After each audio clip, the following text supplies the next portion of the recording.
So I was working at this club in Alabama, and there was this couple.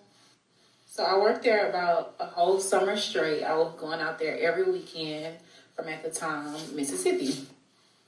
At the time, just like any other regulars, I didn't pay no mind. I just tried to get in where I could fit in. All the dancers would flock to them as soon as they came into the club. So I knew they were somebody. It never raised a red flag because most of the dancers there, they were from there. So I really didn't think too much of it. Mm-hmm.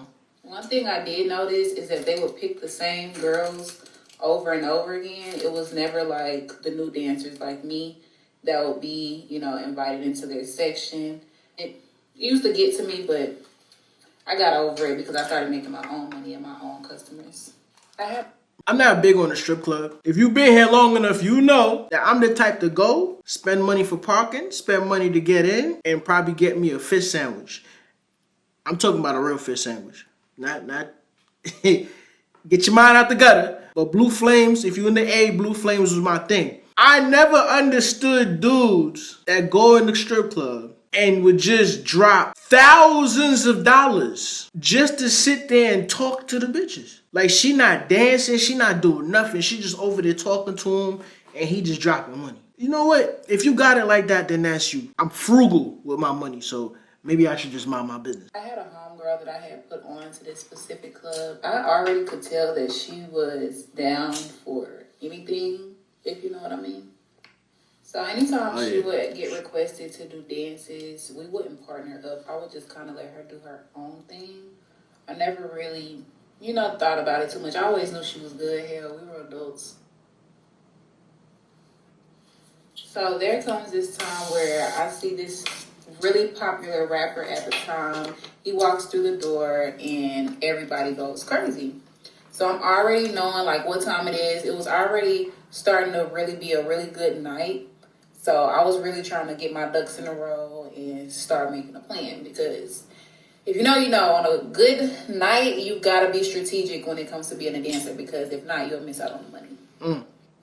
So I started seeing more people walk through the door. It is a hustle. Like crowds of people at this time. Everybody's spending hella money. I see people go get $2,000, $3,000 at a time. And at this point, I know it's time to partner up.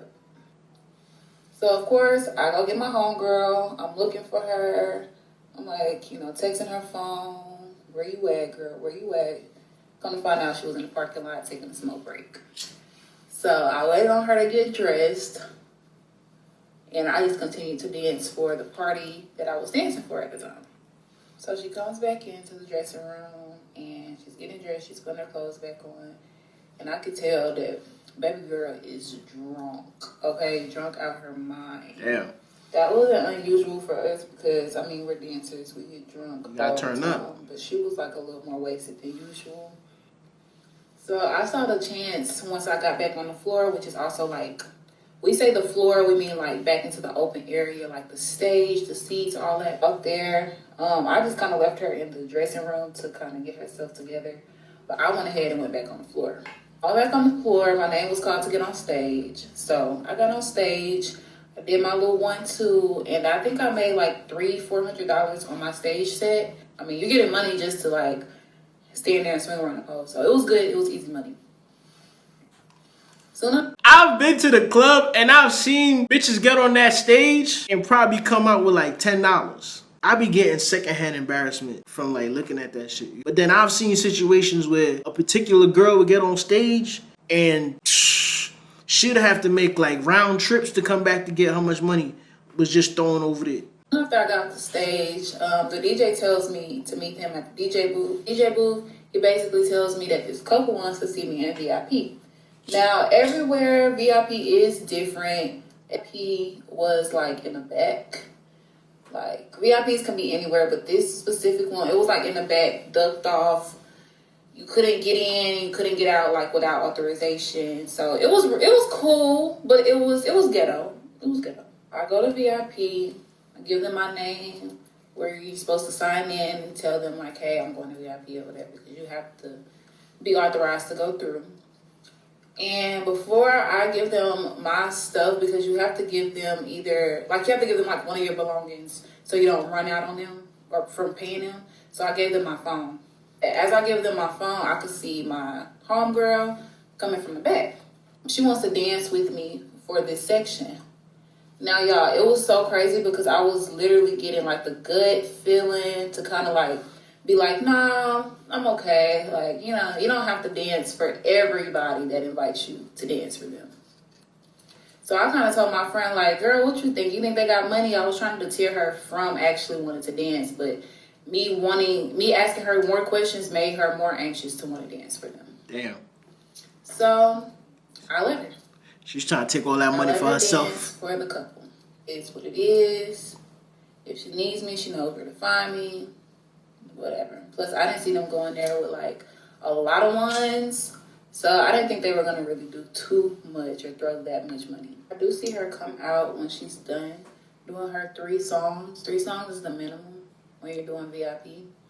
And I saw her after she finished doing those 3 songs. And I saw that she had a little, just a little money on. But what surprised me was even after she gave the dance, they still wanted me to dance for them. It's like they weren't taking no for an answer at this point. So what did I go do? Go get that money. Dance for him. Go get that money. It was only the male. It wasn't even the couple. It was just the husband or boyfriend or whatever. But it was a grown man. And sometimes what these men want you to do, they want you to just listen. I used to get paid the most money just to listen to people talk. Men past. Alright, so that answers the question that I had before. Dudes will come in and literally just be talking to the strippers and just drop money. Teachers, just to talk about their relationships and their problems. I got paid the most just to listen to the people talk. It's what I did in this instinct. And you guys, what I was taught through this conversation, mind-blowing. This man proceeded to tell me how him and his wife would come to the strip club to fish. At the time, of course, I did not know what fishing was. I had no idea.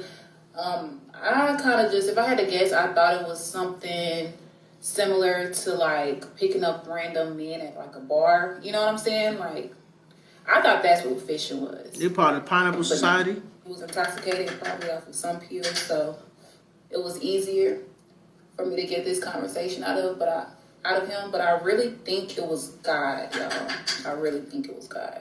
He proceeded to tell me that him and his wife only comes to the strip club because he has herpes and his wife will not him.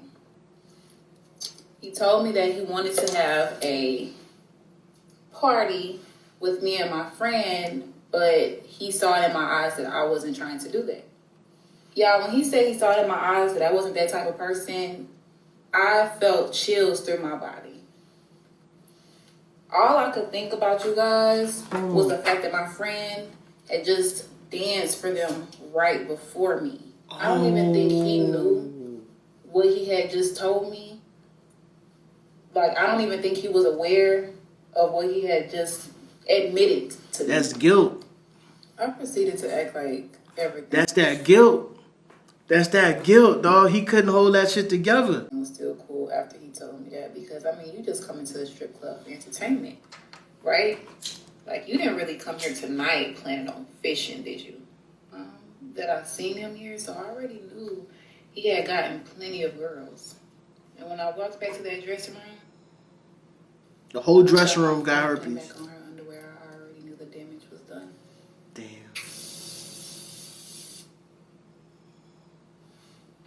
So I was working at this club.